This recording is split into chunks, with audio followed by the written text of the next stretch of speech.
हाँ, कैसे हैं सब लोग।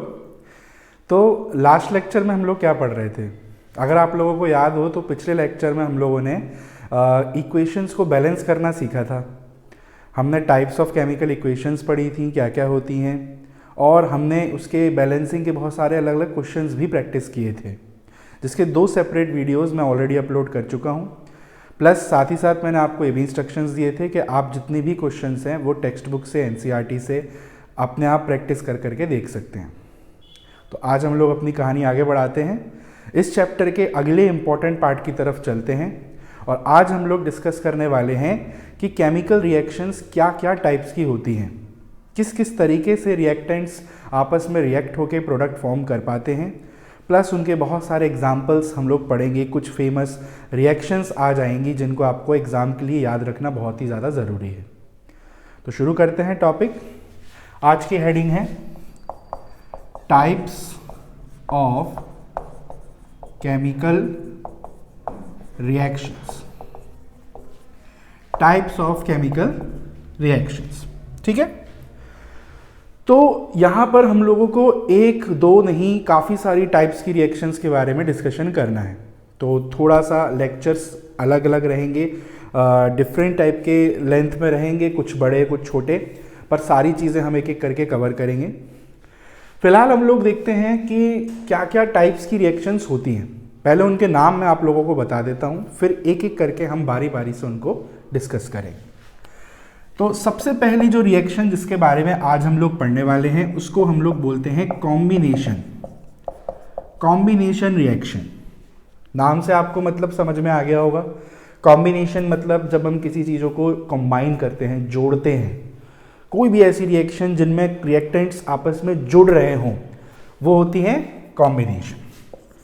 नंबर 2 जिन रिएक्शंस के बारे में हम पढ़ेंगे उनका नाम होता है डिकम्पोजिशन। अब देखो डिकम्पोजिशन क्या होता है। डिकम्पोजिशन में से अगर आप डी छुपा दो तो क्या दिख रहा है आपको? कॉम्पोजिशन। कॉम्पोजिशन का मतलब क्या होता है? जब हम किसी चीज़ से मिलके किसी चीज़ को बनाते हैं, उसका मिक्सचर, किस चीज़ से कोई चीज़ फॉर्म हुई है, दैट इज कॉम्पोजिशन। डी का मतलब उसका रिवर्स। एक तरह से देखा जाए तो ये रिएक्शन कॉम्बिनेशन का जस्ट ऑपोजिट है। जहाँ कॉम्बिनेशन में रिएक्टेंट्स जुड़ रहे थे, यहाँ रिएक्टेंट्स टूटेंगे। यहाँ जुड़ रहे थे, यहाँ पे टूटेंगे। डिकम्पोजिशन में हम लोग अलग अलग टाइप के डिकम्पोजिशंस पढ़ेंगे, जैसे हीट से होने वाला डिकम्पोजिशन क्या होता है, एक होता है जो करंट से होता है, और इसके अलावा एक डिकम्पोजिशन जो होता है वो होता है लाइट के चलते। 3 टाइप के डिकम्पोजिशंस के बारे में हम लोग पढ़ेंगे। फोटो मीन्स लाइट, लाइट के कारण होने वाला डिकम्पोजिशन। तो ये रिएक्शन भी इंपॉर्टेंट है। थर्ड, इसके बाद जो रिएक्शंस आएंगी इनके बारे में हम पढ़ेंगे, उनका नाम है डिस्प्लेसमेंट रिएक्शन। डिस्प्लेसमेंट मतलब क्या होता है? डिस्प्लेस कर देना, हटा देना किसी चीज़ को हटा के उसकी जगह ले ली।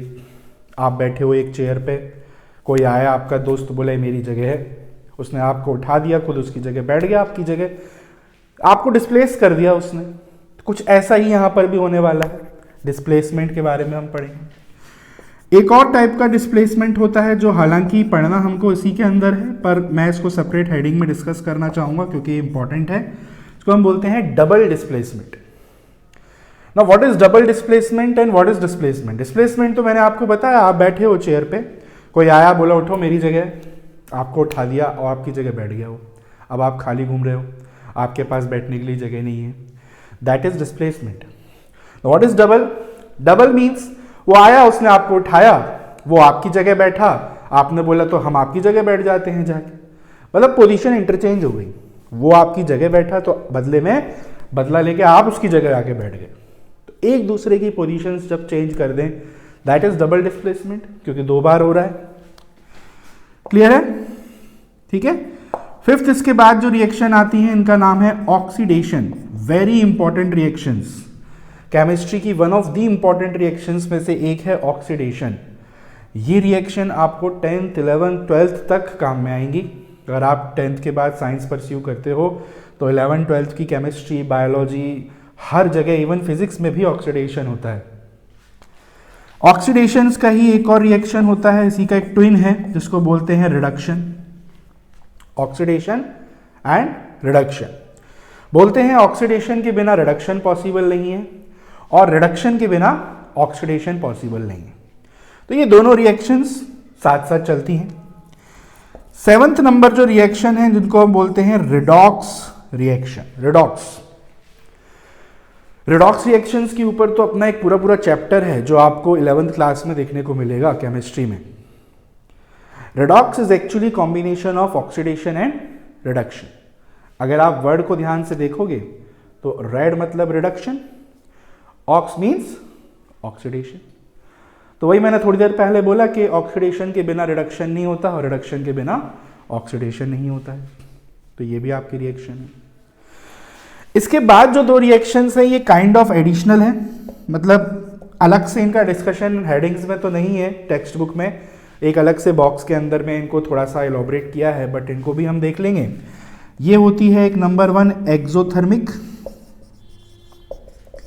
और एक होती है endothermic. Exothermic, endothermic. Exo means क्या होता है? बाहर निकलना, रिलीज किसी चीज का, और थर्मिक मतलब होता है हीट या कोई भी फॉर्म ऑफ एनर्जी। ऐसी रिएक्शंस जहां पर कोई भी फॉर्म ऑफ एनर्जी बाहर निकले, रिलीज हो, उनको बोलते हैं एक्सोथर्मिक। जैसे आप नॉर्मली कोई लकड़ी जला रहे हो तो क्या निकल रही है बाहर? हीट, गर्मी पैदा हो रही है, दैट इज एक्सोथर्मिक रिएक्शन। और भी बहुत सारी डे टू डे लाइफ की रिएक्शंस हैं जो एक्सोथर्मिक होती हैं, हम पढ़ेंगे। रेस्पिरेशन आप इस चैप्टर में भी पढ़ोगे, आगे जो बायोलॉजी का एक चैप्टर आ रहा है उसमें भी आप पढ़ोगे। रेस्पिरेशन जब हम ब्रीदिंग करते हैं, ऑक्सीजन अंदर आती है बॉडी के और वो ऑक्सीजन की मदद से बेसिकली आपके फूड का ब्रेकडाउन होता है और एनर्जी रिलीज होती है। एंडो इसका उल्टा होता है। एंडो मतलब अंदर आना, एब्जॉर्ब होना, जब कोई एनर्जी एब्जॉर्ब करे, कहीं पर भी एनर्जी का एब्जॉर्प्शन हो रहा हो। तो ये टोटल 9 टाइप की रिएक्शंस हैं, एक एक करके हम इनके बारी बारी इनके बारे में पढ़ेंगे। एक लेक्चर में तो पॉसिबल नहीं है सबको डिस्कस कर पाना, तो आज हम लोग थोड़ा सा कोशिश करेंगे फोकस थोड़ा सा कॉम्बिनेशन पे और डिकम्पोजिशन पे रखने का। देन आफ्टर दैट इसके अगले लेक्चर में we will try to cover displacement, double displacement and then goes further. ठीक है, तो आप इतना नोट करना चाहें तो फिलहाल नोट कर सकते हैं, फिर हम शुरू करेंगे अपनी पहली रिएक्शन से।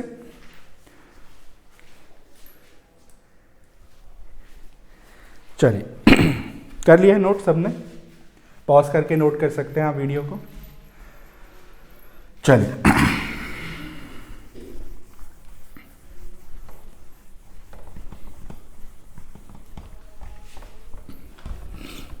तो शुरू करते हैं। फर्स्ट टाइप की रिएक्शन से पढ़ना क्या थी? Combination reaction. ठीक है, कॉम्बिनेशन का मतलब मैंने क्या बताया था? जुड़ना। कोई भी चीज़ आपस में जुड़ती है और कोई नई चीज़ बनाती है तो उसे हम कॉम्बिनेशन बोलते हैं। शुरुआत में जब हम रिएक्शंस के बारे में पढ़ रहे थे तो मैंने ये भी बताया था कि क्या चीज़ें होती हैं जो रिएक्शंस को करने में मदद करती हैं। मतलब रिएक्शन के लेफ्ट हैंड साइड पे क्या होता है, राइट हैंड साइड पे क्या होता है। लेफ्ट हैंड साइड पे रिएक्टेंट्स होते हैं और उनसे रिएक्शन से क्या बनते हैं? आपके प्रोडक्ट बनते हैं। तो कॉम्बिनेशन क्या हुआ? सिंपल सी भाषा में अगर मैं बोलना चाहूँ तो कॉम्बिनेशन मतलब, जैसे मान लो आपके पास एक रिएक्टेंट है ए और एक रिएक्टेंट है बी। जब ये दो रिएक्टेंट आपस में जुड़ जाएं और जुड़ के एक प्रोडक्ट बन जाए ए बी, तो ऐसी रिएक्शंस को हम क्या बोलते हैं? कॉम्बिनेशन। व्हेन वन और more than one reactants combines to form a single product is called combination. क्या होता है कॉम्बिनेशन? वन और मोर reactants combine to form a single product. ठीक है, ऑब्वियसली एक से ज्यादा ही होगा। वन और मोर लिखना तो वैसे मतलब नहीं रहता, टू और मोर, टू तो मिनिमम 2 रिएक्टेंट्स तो होते ही हैं, तो हम ऐसे लिख सकते हैं। हाँ, एक रिएक्टेंट कैसे जुड़ेगा? अपने आप से थोड़ी ना जुड़ जाएगा, वो किसी दूसरे से ही जुड़ेगा। व्हेन 2 और more reactants combine to form a single product, ऐसी रिएक्शंस को हम क्या बोलते हैं बच्चों? Combination reaction. अब आपको ना यहाँ पे एग्जाम्पल्स पढ़ने हैं बस, और कुछ ज़्यादा तो है नहीं इसमें एक्सप्लेन करने जैसा, नाम से ही एक्सप्लेन्ड है, डिस्क्रिप्शन से ही समझ में आ रहा है क्या हो रहा है। अब आपको यहाँ पे ना कुछ इंपॉर्टेंट रिएक्शंस हैं जो आपको याद रखनी है एग्जाम के लिए, एग्जाम्पल्स जिनको हम बोल सकते हैं, आपकी बुक में एग्जाम्पल्स दिए हुए हैं कुछ कुछ। पहला एग्जाम्पल क्या है देखते हैं आ जाओ। एक बहुत ही इंपॉर्टेंट और फेमस रिएक्शन है। क्या है वो reaction? Reaction of calcium oxide. Calcium oxide को जानते हैं आप लोग, कॉमन नेम में क्या बोलते हैं? This is called quick lime. अब लाइम मतलब नींबू नहीं है, लाइम का मतलब ऐसा नहीं नींबू पानी है मस्त, पानी में डाला नींबू पानी बना लिया। लाइम एक्चुअली इसको हम बोल सकते हैं हिंदी में चूना, बोलते हैं चूना लगा दिया, वो वाला चूना। तो क्विक लाइम बेसिकली कैल्शियम के जितने भी कंपाउंड्स होते हैं उनमें लाइम वर्ड बहुत आता है। जैसे कैल्शियम हाइड्रोक्साइड को बोलते हैं स्लेक्ड लाइम, कैल्शियम कार्बोनेट को बोलते हैं लाइमस्टोन, मार्बल जिससे टाइल्स बनती हैं, संगमरमर जो आपका ताजमहल बना है। तो कैल्शियम ऑक्साइड को अगर हमने रिएक्ट किया वाटर के साथ, पानी, तो एक बहुत ही इंपॉर्टेंट केमिकल बनता है जिसका नाम है कैल्शियम हाइड्रो ऑक्साइड। अभी थोड़ी देर पहले मैंने बोला इसका कॉमन नेम है स्लेक्ड लाइम। स्लेक्ड का मतलब होता है वाटर के साथ बनता है कॉम्बाइन होके, तो स्लेक्ड लाइम। अब क्या है ये रिएक्शन, देखते हैं रिएक्शन के बारे में। ये तो हमने वर्ड इक्वेशन लिखी है, आपको बताया था 3 टाइप की इक्वेशंस होती हैं, जहां वर्ड्स का इस्तेमाल करा हुआ वर्ड इक्वेशन, और हमको तो फॉर्मूले लिखने हैं। कैल्शियम ऑक्साइड का फॉर्मूला क्या होता है? अब देखो 9th में आपने फॉर्मूले बनाने सीखे हुए हैं ऑलरेडी, बार बार वो चीज़ मैं डिस्कस नहीं करूंगा, मैंने बैलेंसिंग वाले लेक्चर में ऑलरेडी आपको एक्सप्लेन किया हुआ है कि फॉर्मूले बनाते कैसे हैं, और आप 9th में ऑलरेडी पढ़ के भी आए हैं उसे। कैल्शियम ऑक्साइड होता है CaO, वाटर होता है H2O, और कैल्शियम हाइड्रोक्साइड क्या होता है? CaOH whole twice. This is the equation, this is the reaction of ये एग्जाम्पल जो आपके सामने में लिखा हुआ है। तो आप देखो दो से ज्यादा या 2 reactant combine to form a single product, तो ये क्या हुई? Combination reaction. क्लियर है? क्या इस रिएक्शन को बैलेंस करने की जरूरत है? बिल्कुल भी नहीं है। बराबर नंबर ऑफ एटम है दोनों तरफ, आप देख सकते हो, कैल्शियम 1, कैल्शियम 1, ऑक्सीजन यहां पर कितना है? ऑक्सीजन यहां पर 1 है, यहां ऑक्सीजन कितने हैं? 2, और यहां पर भी एक, यहां पर ऑक्सीजन दिख रहा होगा, 2 ऑक्सीजन ये रहे। कभी भी इक्वेशंस देखते समय हमेशा दोनों तरफ देखना है। कई बार हम एग्जाम में क्या होता है, एक जगह देख के फिर आगे बढ़ जाते हैं और यहाँ तो एक ही ऑक्सीजन है, यहाँ तो 2 है, तो बैलेंस करना पड़ेगा। इधर भी देखो, यहाँ भी 1 है, बच्चे उसे देखना भूल जाते हैं। 2 ऑक्सीजन 2 ऑक्सीजन 2 हाइड्रोजन 2 हाइड्रोजन, तो ये है आपकी कॉम्बिनेशन की इक्वेशन। क्लियर है?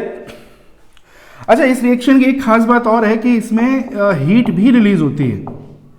बेसिकली इसका एक एग्जाम्पल मैंने स्टार्टिंग में पढ़ाया था कि अगर आप एक कंटेनर लो और उस कंटेनर में आपने यहाँ पे मान लो कैल्शियम ऑक्साइड ले लिया, और ऊपर से आपने अगर यहाँ पर H2O डाला, तो जो रिजल्टेंट मिक्सचर तैयार होता है CaOH होल ट्वाइस का, उसमें बहुत ज़्यादा हीट जनरेट होती है, जिसका अंदाज़ा हम लगा सकते हैं। अगर आप इसको हाथ से पकड़ोगे, टच करोगे, तो बेसिकली आपको कंटेनर गर्म फील होगा।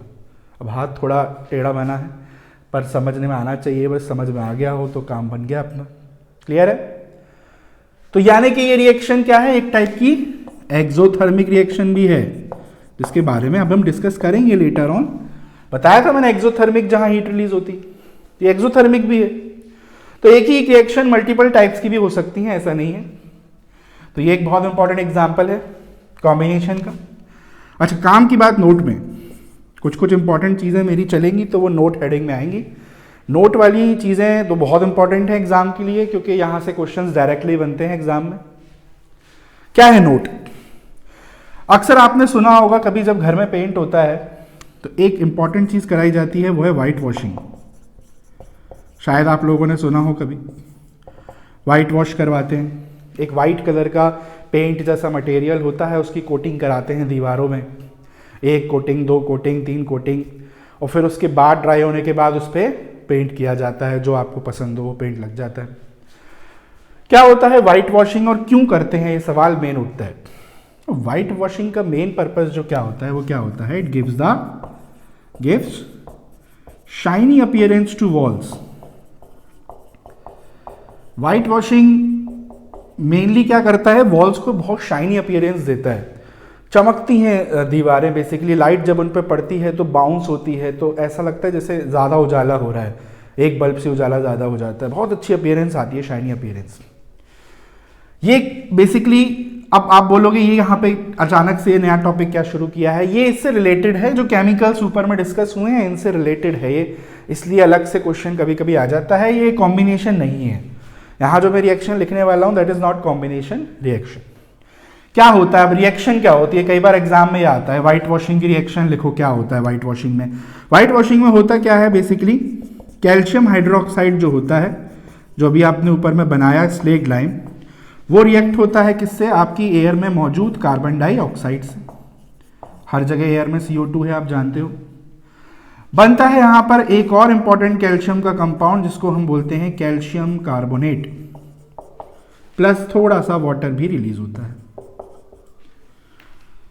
अब ये कॉम्बिनेशन नहीं है, जब दो रिएक्टेंट जुड़ रहे हैं ठीक है, कॉम्बाइन हो रहे हैं, पर प्रोडक्ट भी दो बन रहे हैं, प्रोडक्ट सिंगल बनना चाहिए, तब कॉम्बिनेशन बोलते हैं कि भाई जुड़ के एक प्रोडक्ट बना। कैल्शियम हाइड्रोक्साइड क्या होता है, CaOH whole twice, carbon dioxide सब जानते होंगे CO2, कैल्शियम कार्बोनेट का फॉर्मूला होता है CaCO3 प्लस वाटर सब जानते होंगे H2O। This is the balanced chemical equation, balanced chemical equation आप चेक कर लो, सब कुछ बैलेंस्ड है। यहां पर भी देख लो, एक एक कैल्शियम है, एक एक कार्बन है, 3 और 1 4 ऑक्सीजन है, यहाँ पे भी 2 और 2 ऑक्सीजन है, हाइड्रोजन भी 2 है, हाइड्रोजन भी 2। इसका नाम बताया था स्लेग लाइम, स्लेग लाइम ये क्या होता है, इसी को बोलते हैं बच्चों लाइमस्टोन, मार्बल, ठीक है, चौक, चौक भी इसी से बनती है। तो ये कैल्शियम कार्बोनेट जो होता है, this is mainly responsible for giving the shiny appearance to the walls. तो कुछ नहीं है व्हाइट वॉशिंग में, बस आपको इतना याद रखना है कि व्हाइट वॉशिंग का बेनिफिट क्या होता है, किस पर्पज से की जाती है, इसका यूज़ क्या है, और इसकी मेन जो इक्वेशन है वो एग्जाम में लिखनी पड़ती है। ठीक है, तो ये है आपका फर्स्ट एग्जाम्पल, इसको नोट कर लेंगे पॉज करके।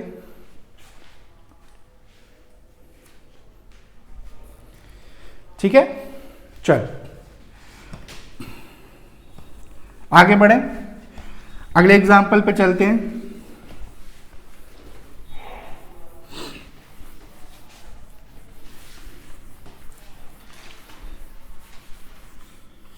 नेक्स्ट एग्जाम्पल क्या है, एग्जाम्पल नंबर 2, बहुत खतरनाक रिएक्शन आने वाली है। क्या है, बर्निंग ऑफ कोल, बहुत खतरनाक है। कैसे खतरनाक है, देखो, carbon plus oxygen gives carbon dioxide, है नहीं कि खतरनाक रिएक्शन, इतनी डिफिकल्ट रिएक्शन है, देखो C+O2 CO2, बहुत इजी है। ठीक है, तो ऐसी ऐसी इक्वेशंस भी आएंगी जो आपको देखने में लगेगा ये क्या है, सिंपल सिंपल। ठीक है, तो बहुत सिंपल एग्जांपल है ये, तो हर कोई याद रख सकता है ना, इसमें तो कोई डिफिकल्टी नहीं है आपको याद रखने में। कार्बन ज्वाइन करता है ऑक्सीजन से, बनती है एक गैस जिसको हम जानते हैं कार्बन डाइऑक्साइड के नाम से। तो ये भी कॉम्बिनेशन है। कोयला जलता है, जब कोयला वगैरह ये सब पेट्रोल ये सब क्या है, कोई कार्बन प्रोडक्ट्स हैं, बर्न होते हैं, तो ये चीज़ होती है। तीसरा एग्जाम्पल और आखिरी एग्जाम्पल कॉम्बिनेशन का, फॉर्मेशन ऑफ वाटर, पानी का बनना। पानी का बनना भी एक कॉम्बिनेशन है। पानी बनता है दो बहुत ही इंपॉर्टेंट गैसेस से, कौन सी होती हैं, हाइड्रोजन और oxygen. Hydrogen and oxygen gases combines to form water. Hydrogen क्या होता है H2, ऑक्सीजन क्या होता है O2। यह आपको मैंने पहले ही बता दिया था कि कहीं हम एक एटम लिखते हैं सोडियम लिखते थे तो Na, और ऑक्सीजन लिख रहे हैं तो O2। इसका क्या पर्पज़ है, कहीं पर यहाँ O क्यों नहीं लिखा, why we write it at O2, इसका पीछे का लॉजिक क्या है? तो ये मैंने आपको पहले एक्सप्लेन किया है कि मेटल्स मोनो एटॉमिक फॉर्म में रहते हैं, अकेला एटम रहता है मेटल्स का। नॉन मेटल्स जनरली डायटॉमिक या एक से ज़्यादा एटम की फॉर्म में रहना पसंद करते हैं नेचर में। तो hydrogen oxygen is a non metal, carbon भी नॉन मेटल है, कुछ कुछ एक्सेप्शन भी हैं। तो केमिस्ट्री पढ़ रहे हो आप, chemistry is a science of exception, ठीक है। हर नियम कानून पढ़ोगे और फिर एक एक्सेप्शन आ जाएगा उसका, तो ये तो चलेगा। क्या बनेगा? पानी, H2। अच्छा, ये इक्वेशन बैलेंस करनी पड़ेगी आपको, बैलेंस नहीं है तो बहुत सिंपल है। बैलेंस करने में क्या है, दो हाइड्रोजन बैलेंस्ड है ऑलरेडी, दो ऑक्सीजन, कितने ऑक्सीजन है, तो यहां भी दो करने पड़ेंगे, तो यहां 2 का मल्टीप्लाई किया। अब पूरे में करना है, यहां मत कर देना। ले भाई, ये हो गई बैलेंस। तो ये पानी नहीं बना, ये कुछ और बन गया, दिस इज हाइड्रोजन पर ऑक्साइड, ठीक है। ऐसी गलती नहीं करनी है, पूरे में मल्टीप्लाई करते हैं आगे में। पर अब बेचारे ऑक्सीजन को तो बैलेंस कर दिया, हाइड्रोजन बोला मेरी क्या गलती, देखो बिगड़ गया वो। 2 2 जा 4, यहां कितने रह गए, 2 ही रह गए, कोई बात नहीं, यहां 2 लगा दो, तो हो गई आपकी equation balance. 2H2 plus O2 gives 2H2. So these are all examples of combination reaction. अब बहुत सारी रिएक्शंस हैं कॉम्बिनेशन में, सिर्फ ये 3 थोड़ी ना है। ये तो बुक में कुछ एग्जांपल्स दिए हैं, बुक में इतनी इक्वेशन लिख देंगे तो फिर आपकी बुक खत्म ही नहीं होगी, पढ़ते जाओगे आप। 3 इंपॉर्टेंट है जो आपको याद रखने हैं। क्लियर है? चल, तो इसको नोट डाउन करेंगे, फिर हम लोग आगे बढ़ेंगे दूसरी रिएक्शन की तरफ।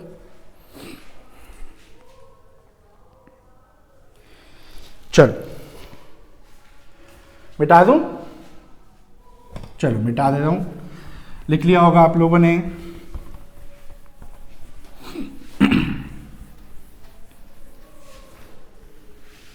तो अब हम आते हैं दूसरी रिएक्शंस के बारे में डिस्कशन करना स्टार्ट करते हैं। कौन सी थी बताओ भाई, क्या थी? डीकॉम्पोजिशन, ठीक है। डीकॉम्पोजिशन क्या होता है मैंने बताया था, कॉम्बिनेशन का उल्टा, जस्ट ऑपोजिट। कॉम्बिनेशन क्या था? A + B gives AB। यहां क्या होगा? AB gives A + B। देख लो आप, उल्टा है एकदम। कैसे लिखोगे? When a single reactant, ध्यान देना, सिंगल, एक रिएक्टेंट होगा यहां। When a single reactant breaks down to form multiple products, when single reactant breaks down to form या to give multiple products। Clear है? जस्ट उल्टा है कॉम्बिनेशन का। वहां जुड़ रहे थे रिएक्टेंट, यहां टूट रहे हैं। वहां एक से ज्यादा रिएक्टेंट थे, यहां एक ही रिएक्टेंट है। वहां प्रोडक्ट बहुत सारे थे, यहां प्रोडक्ट एक, यहां पे सॉरी, वहां पे प्रोडक्ट एक ही थे, यहां प्रोडक्ट बहुत सारे। अब देखो, किसी भी चीज को तोड़ने के लिए क्या करना पड़ता है? जुड़ना तो ठीक है, आसान है, जुड़ गए। एटम्स वैसे भी जुड़ना पसंद करते हैं आपस में, अकेला एटम रहना पसंद ही नहीं करता, ठीक है। एटम बहुत रिएक्टिव होते हैं, अक्सर जुड़ जाते हैं एक दूसरे के साथ, जुड़ना बहुत आसान है। यहां कौन से 2 एटम जुड़े हैं? A और B, तभी A भी बना हुआ है। पर उस बॉन्ड को तोड़ने के लिए हमको थोड़ी मेहनत करनी पड़ती है। कोई भी 2 एटम जब आपस में जुड़े होते हैं तो उन्हें तोड़ने के लिए हमको एनर्जी लगती है। एटम्स जनरली लोएस्ट एनर्जी में रहना पसंद करते हैं, कम एनर्जी होगी, बॉन्ड बनेगा, आराम से रहेंगे। अब तोड़ना है तो एनर्जी देनी पड़ेगी भाई, कुछ ना कुछ लालच तो दोगे, तब तो दोस्ती तोड़ोगे इन दोनों की। बिना लालच दिए, बिना इनके कान भरे आप इनकी दोस्ती कैसे तोड़ोगे? तो इसको तोड़ने का तरीका क्या है? By giving energy. आपने एनर्जी दी, एनर्जी लेके हो गए एक्साइटेड, और एक्साइटेड हो गए तो मूव करने लगे, और मूव करने लगे तो खटाक से इनके बीच का बॉन्ड टूट गया, और बॉन्ड टूट गया तो दोनों अलग हो गए। तो एनर्जी दोगे, बॉन्ड टूटेगा, यानी कि डिकम्पोजिशन करने के लिए एनर्जी लगती ही है। अब डिपेंडिंग अपॉन कौन सी एनर्जी की मदद से आप बॉन्ड तोड़ रहे हो, 3 टाइप के डिकम्पोजिशन हम पढ़ते हैं जनरली। पहला होता है थर्मल डिकम्पोजिशन, दूसरा होता है इलेक्ट्रिक डिकम्पोजिशन,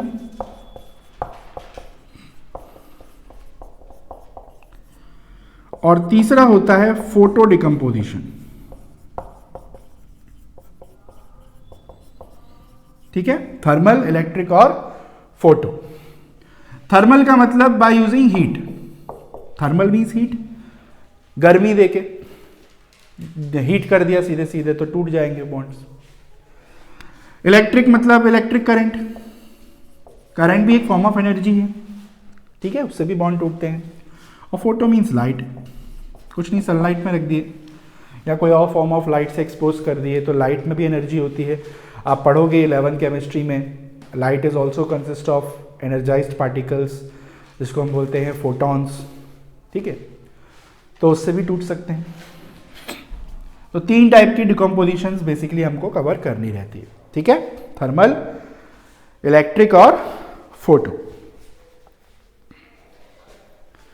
चलो शुरू करें, स्टार्ट करें पहली से।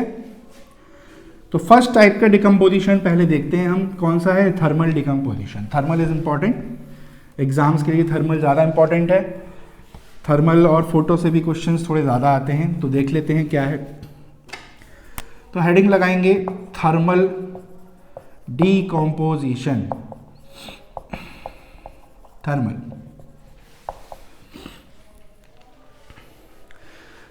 क्या होता है थर्मल डिकम्पोजिशन? डिकम्पोजिशन होता है,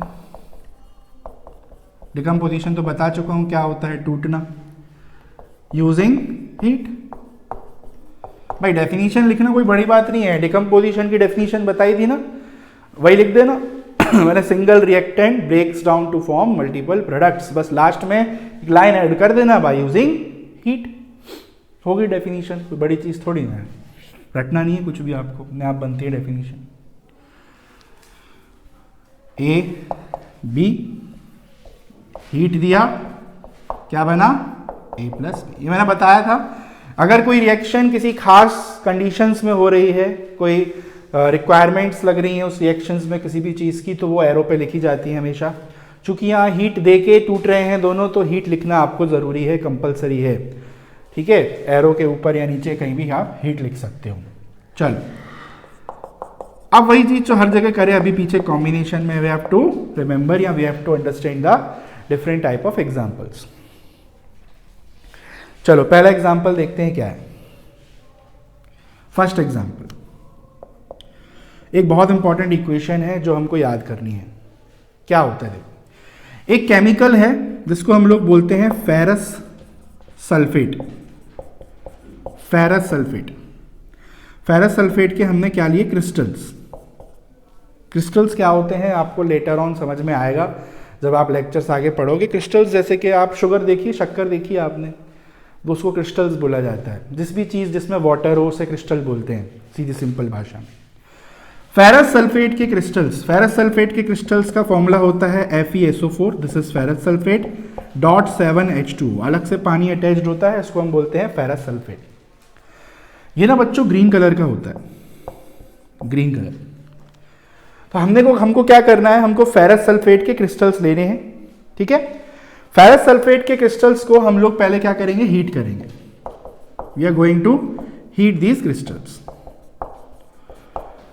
जब हम इनको हीट करेंगे तो क्या होगा, इनमें से पानी निकल जाएगा। तो किसी भी चीज को गर्म करते हैं तो पानी उड़ जाता है ना, भाप बन के, तो इसमें से पानी निकल जाएगा। पानी निकल जाने पे जो चीज बनती है उसको हम बोलते हैं एनहाइड्रस।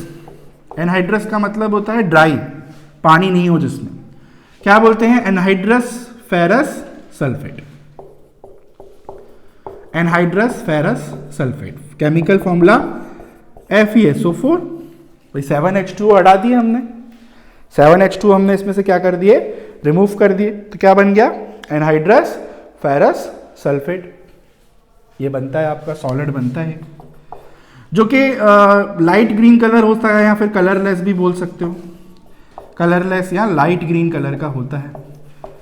ये चीज़ होती है। अब देखो साथ साथ में मैं यहाँ पे कलर चेंजेस भी लिख रहा हूँ, उनको भी आपको नोट करना है। Colour changes are also important, क्योंकि कई बार इन रिएक्शंस आती हैं और पूछ देते हैं कि बताओ इससे इसमें होने पे क्या कलर चेंज आता है। This is not decomposition. Actually reaction थोड़ी कॉम्प्लेक्स है, तो एक से ज़्यादा स्टेप में होती है। अब जो आ रहा है एक स्टेप वो है डिकम्पोजिशन। क्या किया अब आपने? और हीट किया, फेरस सल्फेट को और हीट किया। फेरस सल्फेट को अगर आप और फर्दर हीट करोगे तो अब क्या होगा? अब तो निकलने के लिए पानी है ही नहीं। पहले तो पानी जितना निकलना था निकल गया, तो अब फाइनली ये टूट जाएगा। पहले उसमें से पानी अलग हो गया, पानी अलग से जुड़ा था, भगा दिया उसने, निकलो यहां से। अब और हीट करोगे तो टूटना पड़ेगा, और टूटने के बाद एक ग्रुप ऑफ केमिकल्स फॉर्म होते हैं। एक बनता है फेरिक ऑक्साइड, एक बनती है सल्फर डाइऑक्साइड, और एक बनती है सल्फर ट्राइऑक्साइड। केमिकल फॉर्मूला अगर लिखना चाहें तो लिख सकते हैं। फेरस सल्फेट क्या था? FeSO4। हीट जरूर लिखना है एरो पे। फेरिक ऑक्साइड क्या होता है? Fe2O3। Sulphur dioxide SO2, sulphur trioxide SO3। तो एक रिएक्टेंट ब्रेक डाउन होके मल्टीपल प्रोडक्ट फॉर्म कर रहा है। This is decomposition. This is decomposition. Check कर लीजिए, बैलेंस की जरूरत है क्या आपको? बैलेंस करना पड़ेगा क्या? करना है, बिल्कुल करना है। एक Fe, 2 Fe, यहीं पे बैलेंस नहीं है रिएक्शन, 2 लगा दो, 2 हो गए Fe। बाकी के चेक कर लो। 2 सल्फर, 2 सल्फर। ऑक्सीजन कितने हो गए? 4 2 जा 8। ऑक्सीजन कितने हो गए? 3 2 5, और 3 कितना होता है? 8। यहां 2 लगाया, पूरी बैलेंस हो गई। तो ये एक बहुत अच्छा एग्जांपल है डिकम्पोजिशन का। अच्छा, यहां कलर चेंज क्या होंगे बताया आपको, ये लाइट ग्रीन होता है। पहले ये ग्रीन था, हीट किया, लाइट ग्रीन हो गया। Ferric oxide is basically red in colour, थोड़ी सी रेड कलर की होती है। और ये तो दोनों गैसेज हैं, इनकी काफ़ी बेकार स्मेल होती है, पंजेंट स्मेलिंग गैस होती हैं। तो इस रिएक्शन को आइडेंटिफाई करने का एक वन ऑफ द इम्पॉर्टेंट तरीका भी है कि जो सल्फर डाइऑक्साइड यहाँ पर निकलती है इसकी बहुत पंजेंट स्मेल होती है। तो आप जिस टेस्ट ट्यूब में एक्सपेरिमेंट कर रहे हो वहाँ अगर आप हल्की सी नाक लगाओगे तो आपको बहुत ही बेकार सी स्मेल आएगी। तो उससे पता चल जाता है बेसिकली कि हाँ, यहाँ रिएक्शन हुई है। ठीक है, तो ये है आपका एक one of the important example thermal decomposition. Clear है? नोट कर लिया? आगे बढ़ते हैं दूसरे एग्जाम्पल की तरफ। तो ये पहला एग्जाम्पल है फेरस सल्फेट का डिकम्पोजिशन का। आज हम लोग थर्मल ही पढ़ेंगे, ठीक है, रश नहीं करेंगे। ऑलरेडी लेक्चर थोड़ा लंबा हो गया है, थोड़े शॉर्ट लेक्चर्स रखने की कोशिश करूंगा मैं। तो थर्मल कंप्लीट कर लेते हैं, थर्मल इंपॉर्टेंट भी है। नेक्स्ट लेक्चर में हम लोग कंटिन्यू कर लेंगे अपना इलेक्ट्रिक वाला और फोटो वाला, है ना। चलो, example number 2।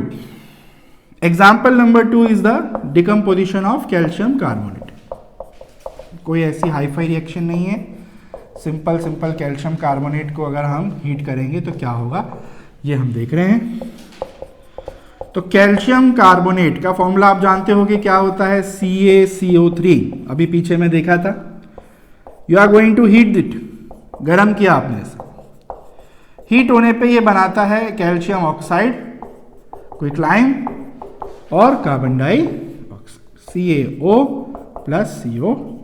This is the second example जो आपको याद रखना है, किसका? हीट का या थर्मल डिकम्पोजिशन का। कैल्शियम कार्बोनेट को हीट किया, कैल्शियम ऑक्साइड बना और कार्बन डाइऑक्साइड बना। क्लियर है? देख लो आप, सिंगल रिएक्टेंट टूट के मल्टीपल प्रोडक्ट्स बना रहा है यहाँ पे भी। Decomposition of calcium carbonate is also a important example. ठीक है,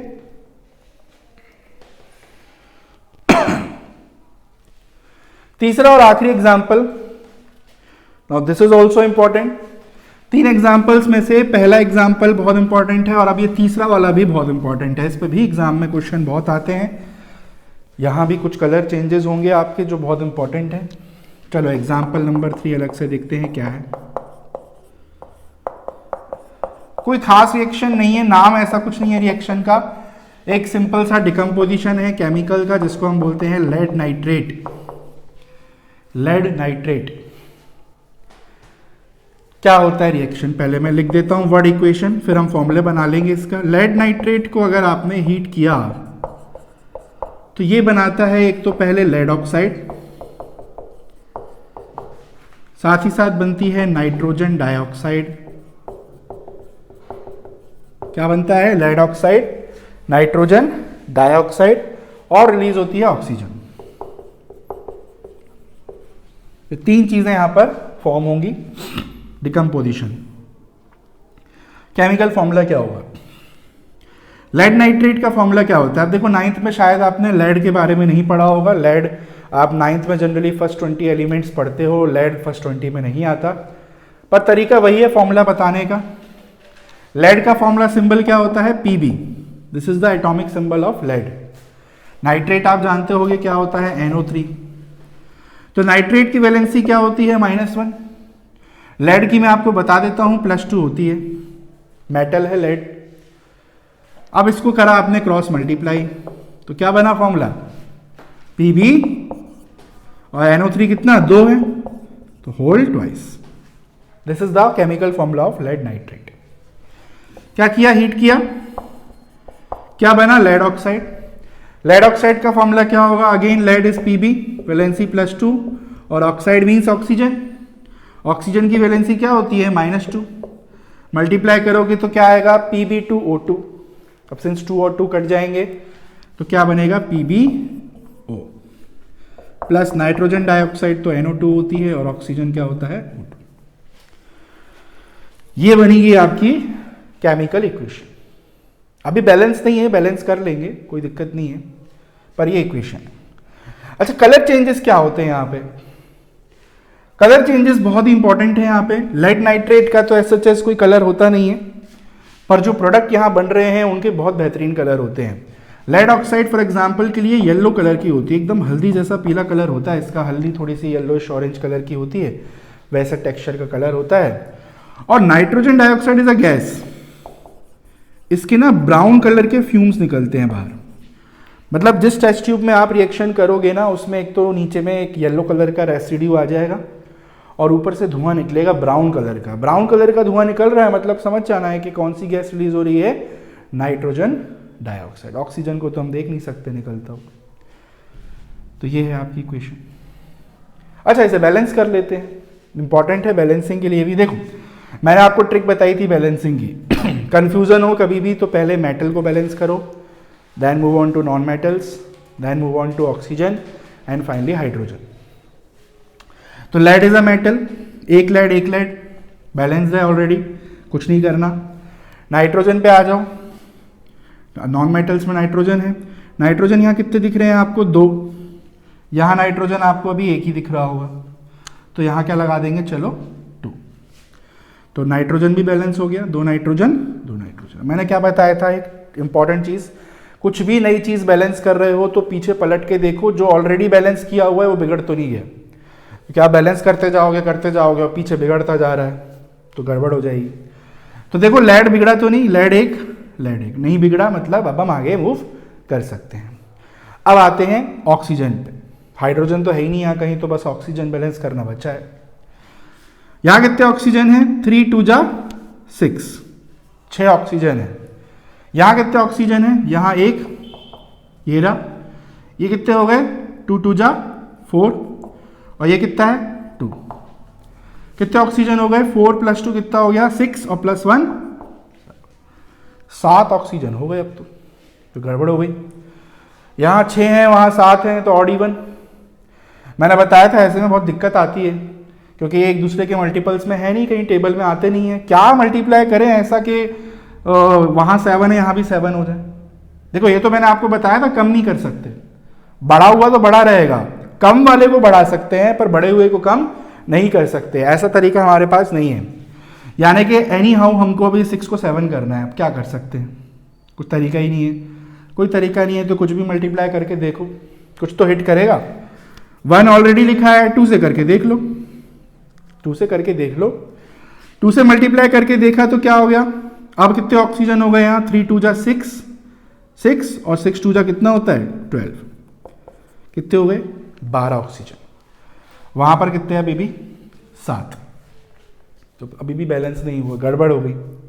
कोई बात नहीं इतना करने के बाद अब आपको बार बार बैलेंसिंग नहीं करनी है। मुझे पता है, समझ में आ रहा होगा आपको कि अब वहां पे 7 हो गए, अब यहाँ कुछ मल्टीप्लाई करोगे फिर भी बराबर नहीं आया, तो कुछ भी कर लो आप, 7 12 ये डिजिट्स आपस में इक्वल हो ही नहीं सकती ना कभी। तो इसलिए ऐसा नहीं कि इसी में लगे हुए हैं, बार बार ऑक्सीजन को बैलेंस करने लगे हुए हैं। मूव ऑन, पीछे देखो, दूसरे एलिमेंट्स को देखो ऑक्सीजन को बैलेंस करने के चक्कर में 100% नाइट्रोजन और लेड भी बिगड़े होंगे। देखो लेड बिगड़ा, 2 लेड, यहाँ कितना लेड है, एक ही है, चलो पहले उससे बैलेंस करते हैं। 2 लेड यहाँ है, 1 लेड यहाँ है, यहाँ 2 का मल्टीप्लाई करते हैं। अब आप देखो 2 लेड हो गए बैलेंस, 2 pb। नाइट्रोजन पे आ जाओ, नाइट्रोजन यहाँ कितने थे 2, देखो ब्रैकेट के बाहर 2 लगा है और आगे भी 2 आ गया, कितने हो गए नाइट्रोजन, 2 2 जा 4। यहां नाइट्रोजन कितने हैं, यहां तो 2 ही हैं। क्या करोगे भाई, पत्थर की लकीर थोड़ी ना है, हटा दो इसे, लो भाई 4 कर दो, हिट एंड ट्रायल है। 4 नाइट्रोजन हो गए थे, यहां 4 लगा दिए, देख लो 2 लेड 4 नाइट्रोजन 4 नाइट्रोजन। ऑक्सीजन देखते हैं अब क्या होगा, यहां कितने ऑक्सीजन है 3 2 जा 6 और 6 2 जा 12। यहां कितने, ये हो गए 2, ये कितने हो गए 4 2 जा 8 और ये कितना है, कितना हुआ 8 2 10 और 10 2 12। अपने आप ऑक्सीजन बैलेंस हो गया, कुछ करना पड़ा हमें। बच्चे लगे रहते हैं उसी को बैलेंस करने में, कुछ निकलता नहीं है, फिर बोलते हैं कि क्वेश्चन ही गलत है। ठीक है, ऐसा नहीं करना है, एक बार ट्राई करो, नहीं हो रहा ठीक है छोड़ो, पीछे देखो, बाकियों को बैलेंस करो। अब देखो लेड और नाइट्रोजन को बैलेंस करने के चक्कर में अपने आप ऑक्सीजन बैलेंस हो गया। This is the balanced chemical equation जो आपको याद रखनी है। क्लियर है? तो ये है थर्मल डिकम्पोजिशन के 3 इंपॉर्टेंट एग्जांपल्स। इनको आपकी रिएक्शंस इनकी इंपॉर्टेंट है एग्जाम के लिए, तो आप इन्हें याद रखेंगे।